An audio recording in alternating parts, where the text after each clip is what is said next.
praise to you, Lord Jesus Christ.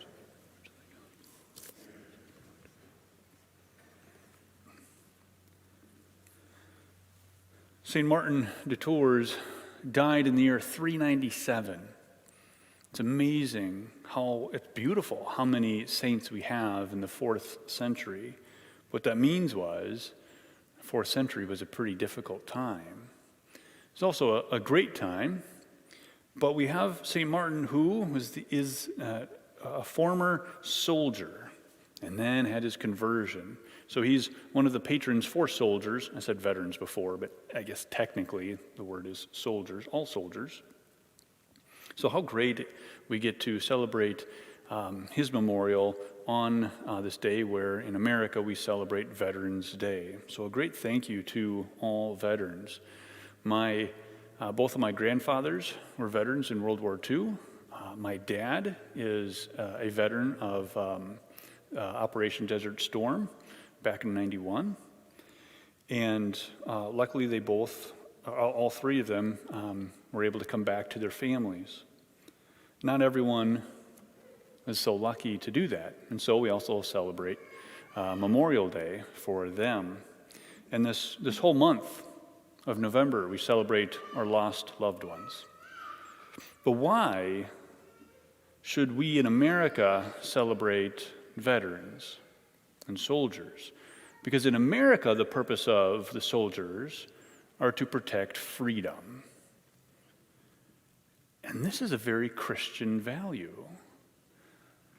Freedom, specifically, from Christianity, within Christianity, is freedom through Jesus Christ. He is the one who ultimately gives us freedom. And yes, we have to fight for that freedom.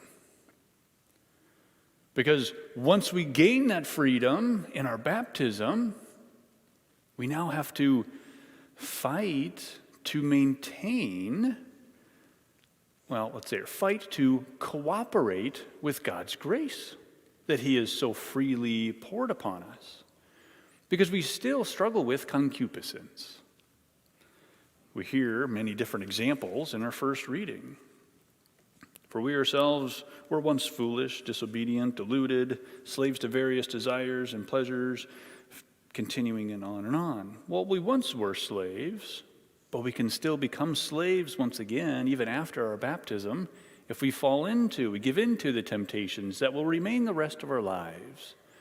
How important it is for all of us to be soldiers for Christ, to be veterans in this battle against evil, who very simply just wants us to reject God. That's all he cares about. Look, just reject God. Stop cooperating with His grace. So, at the risk of oversimplifying, our battle is to constantly accept God's grace. Look for ways throughout the day to accept and cooperate with God's grace.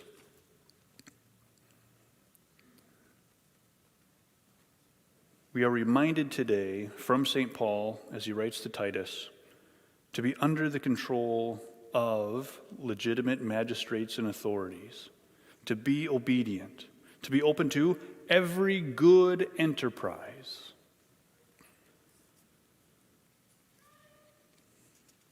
We should slander no one. We should be peaceable, considerate, and exercising all graciousness toward everyone. If we're going to cooperate with God's grace, we got to be gracious to those around us, everyone.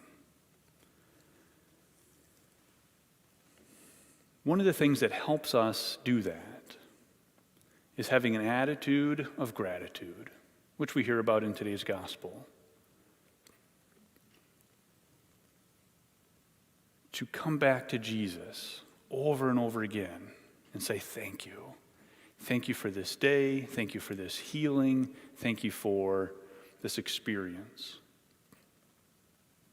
And we are shown in the gospel today that this Samaritan, this foreigner, is incorporated into the faith. through faith. That God's family is meant for everyone. No longer does it take circumcision to be part of the family. It takes God's grace and obedience to God's grace. It takes faith, which God gives us. So being thankful is a very helpful way to be cooperating with God's grace. Certainly one of the easiest things we can do today, on this day of Veterans Day, is to thank our veterans. But also be thanking God for them. We thank you, all veterans, past and present and future, for your sacrifice, for fighting the good fight. You teach us that we should also be fighting the good fight in the spiritual life as well. All the things we see in the physical world are pointers, are signs to the things of the spiritual world. So our soldiers, thank you for reminding us that we are all to be soldiers for Christ, fighting the good fight.